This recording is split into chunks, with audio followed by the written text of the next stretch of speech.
Painel de notícias do portal Ternura FM. Hoje estamos recebendo o deputado federal Arlindo Quinalha, deputado bastante atuante, já foi presidente da Câmara, líder de governo e com grande notoriedade no país. O deputado Arlindo Quinalha também é médico e foi eleito pelo estado de São Paulo. Eu imagino que o senhor aí tem muitas demandas em Brasília e está aproveitando o recesso parlamentar aí para visitar as cidades, as comunidades, sua base política, né? Mas aqui em Bitinga especificamente, qual é a sua agenda, deputado? O senhor está aí visitando os correligionários? Qual é a sua agenda aqui para Ibitinga? Bem, nós vamos fazer algumas reuniões. Eu primeiro quero te agradecer pela oportunidade e também pela generosidade do portal Ternura que você expressou. Mas nós vamos nos reunir com a militância do PT, nós vamos nos reunir com... Você é fundador do PT, desculpe. Sou fundador do PT. Sim. Com representantes também do Sindicato das Bordadeiras, e o objetivo é o mesmo dessa viagem que eu estou visitando vários municípios. Há uma preocupação grande na sociedade com os rumos do país, então é uma maneira de eu prestar contas do meu mandato e, ao mesmo tempo, tentar, num diálogo, a gente buscar aproximações nas nossas opiniões. Qual a avaliação que o senhor faz da conjuntura política do nosso país, essas coisas que estão ocorrendo hoje no nosso país? Qual a sua avaliação? Não, vamos, digamos, focar naquilo que diz respeito ao cidadão comum.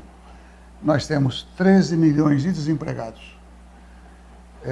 O Brasil chegou a uma brutal concentração de renda, onde 5 pessoas, não são 5 empresas, 5 pessoas têm a mesma riqueza de 100 milhões de brasileiros. No Brasil morrem, em média, 170 pessoas por morte violenta por dia. E quem morre? Segundo o estudo do IPEA, os pobres. Dentre esse conjunto dos pobres, especialmente os negros, e dentre o conjunto de pobres e negros, os homens jovens. Bom, isso já é mais do que suficiente para a gente refletir se é esse país que nós queremos para nós mesmos, para os filhos, para os netos. De outra parte, nós temos o atual governo, ao qual eu faço oposição, que ele procura, digamos, primeiro, justificar medidas que vêm penalizar, mais uma vez, os pobres. Reforma trabalhista. Vou dar um único exemplo. As pessoas estão acostumadas a levantar de manhã, ir para o trabalho, voltar no final do dia, no final do mês recebe o salário, depois vai ter 13º salário e vai ter férias. Sim. Eles criaram um novo contrato de trabalho, que é chamado trabalho intermitente. Então, um homem ou uma mulher pode até ter a carteira assinada por 1, 2, 3, 4 empresas, mas ele vai ficar em casa, aguardando a convocação da empresa. E no caso receberia só quando executa o trabalho. Isso. E tem um exemplo concreto. O McDonald's está chamando pessoas para trabalhar 6 horas no sábado e mais 2 ou 3 horas no domingo, ganhando R$5 a hora. Bom, então, isso é de uma violência, porque a pessoa ela fica à disposição. Uma cidade pequena pode até ser possível alguém atender 2 convocações no mesmo dia. Agora imagina uma cidade como São Paulo. Não tem condição física de sair de um lugar e ir para outro porque o trânsito impede. Dessa maneira, as pessoas não vão ganhar sequer um salário mínimo. E não ganhando um salário mínimo, você sabe, não consegue pagar o mínimo exigido para contribuir para a Previdência. Portanto, no futuro não vai se aposentar. Já que o senhor tocou no assunto da Previdência, voltando do recesso agora, há a possibilidade agora do Carnaval de ser discutido aí o projeto. O senhor é a favor, é contra? O senhor é a oposição, provavelmente é contra. Eu queria que o senhor explanasse e explicasse para a gente o seu voto, como vai ser, como que o partido vai agir nessa situação da reforma da Previdência especificamente. Eu fiz parte da comissão especial da reforma da Previdência. Eu vou votar contra, ponto, para não haver nenhuma dúvida. Mas eu queria mostrar, digamos, a intenção do governo e dos deputados que votaram a favor e estão defendendo a partir da proposta original. Nós obtivemos algumas pequenas vitórias. Eles chegaram a propor que o benefício de prestação continuada, que é aquele, digamos, de assistência social para o idoso e a idosa que não conseguiram se aposentar. Eles queriam desvincular o benefício do salário mínimo, ou seja, ser menor do que o salário mínimo. Bom, se não perdoaram na proposta original nem os idosos vulneráveis e nem os deficientes, que também recebem o benefício de prestação continuada, eu diria, isso dá o caráter, digamos, desta reforma da Previdência. Segundo, eles alteraram isso, mas deixaram uma armadilha, dizendo que vão dar o benefício de um salário mínimo, entretanto, vão rediscutir o núcleo familiar. Bom, ao rediscutir o núcleo familiar, é uma possibilidade de impedir que o casal receba o benefício, porque, por exemplo, tem um filho que já está morando com a sua família e que pode compor a renda familiar. Bem, eles dizem que a reforma é para parar a Previdência para os próximos 40 anos. Bom, com o rombo que foi agora divulgado. Isso. E mais uma coisa, até para provocar a reflexão. Este governo, aliás, quase nenhum governo, consegue acertar sequer a inflação do ano. Eu fui relator geral do orçamento em 2011, eu estou falando porque eu fui líder, como você disse, do governo Lula e da presidente Dilma. Bom, e era no governo da Dilma. Eu fui relator geral do orçamento. Eles não acertaram também qual era a receita. Nós tivemos que fazer o estudo na Câmara. Bom, se não consegue prever nem isso, como vai prever o mercado de trabalho? Exatamente. Como vai prever a interferência, digamos, da automação, enfim, da tecnologia no mercado de trabalho? Exatamente. Bom, então não tem nenhum estudo que confirme a necessidade. E para piorar, se você pegar, no caso do servidor público, tem a previdência complementar, que o Lula alterou, e essa foi a salvação, digamos, do regime próprio dos servidores, e criou a previdência complementar, porém pública. Eles agora querem fazer também a previdência complementar privada.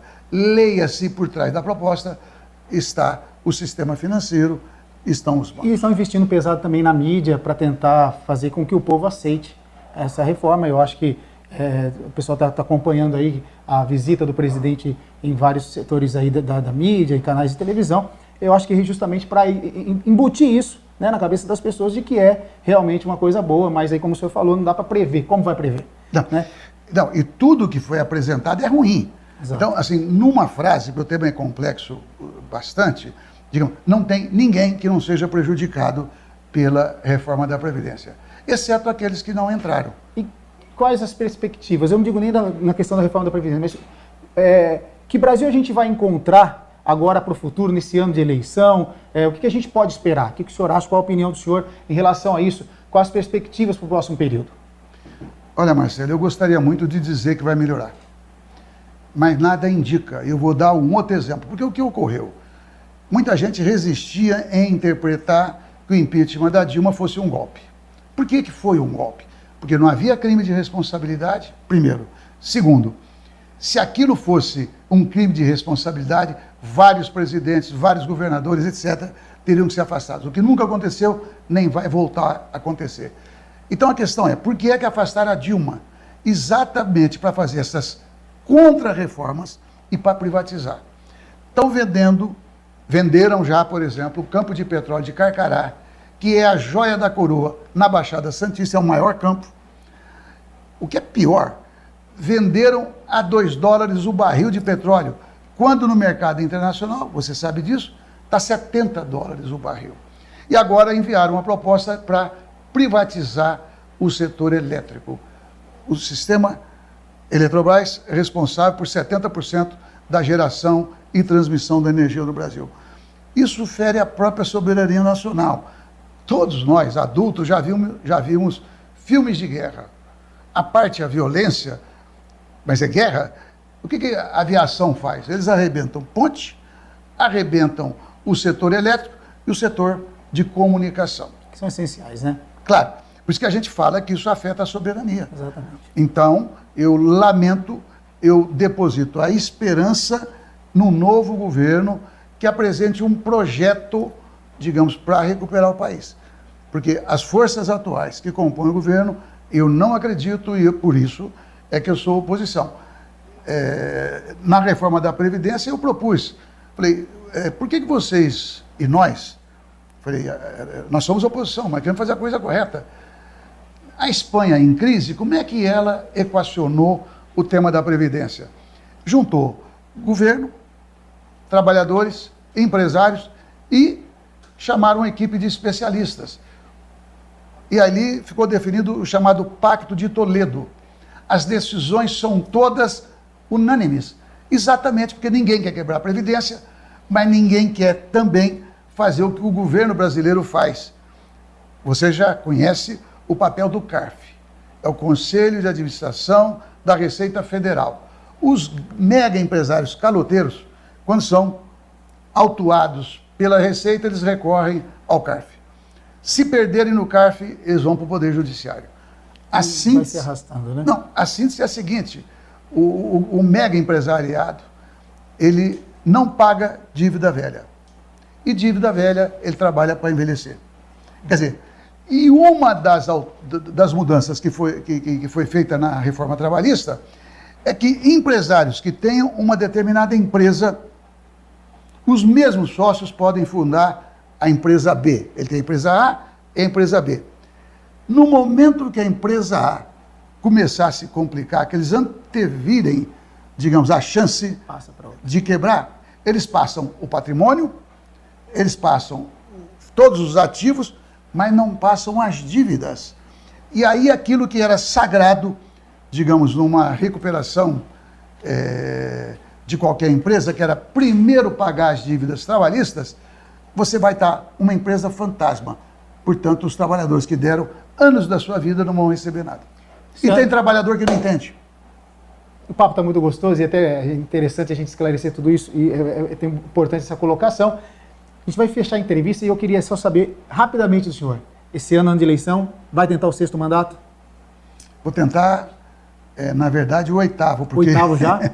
Não, é porque eu estou no meu 6º mandato federal. Você está no 6º federal. E tive um mandato de estadual. De estadual, exatamente. Mas eu brinquei com você, você está certo. Eu só acrescentei o estadual, que normalmente ninguém lembra.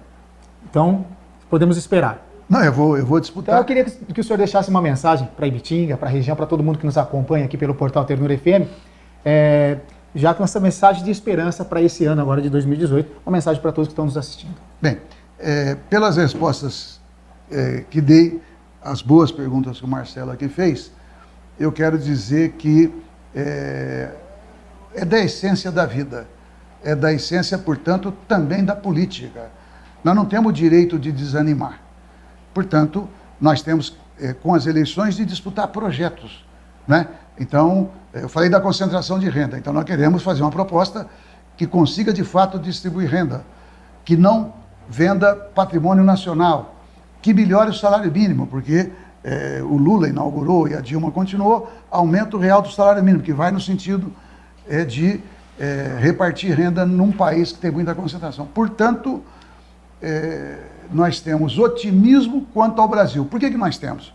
O povo brasileiro é trabalhador, nós temos pessoas que querem trabalhar, precisam ter oportunidade, tem jovens que estudam e trabalham, e nós chegamos a ser, durante um período, a 6ª economia mundial.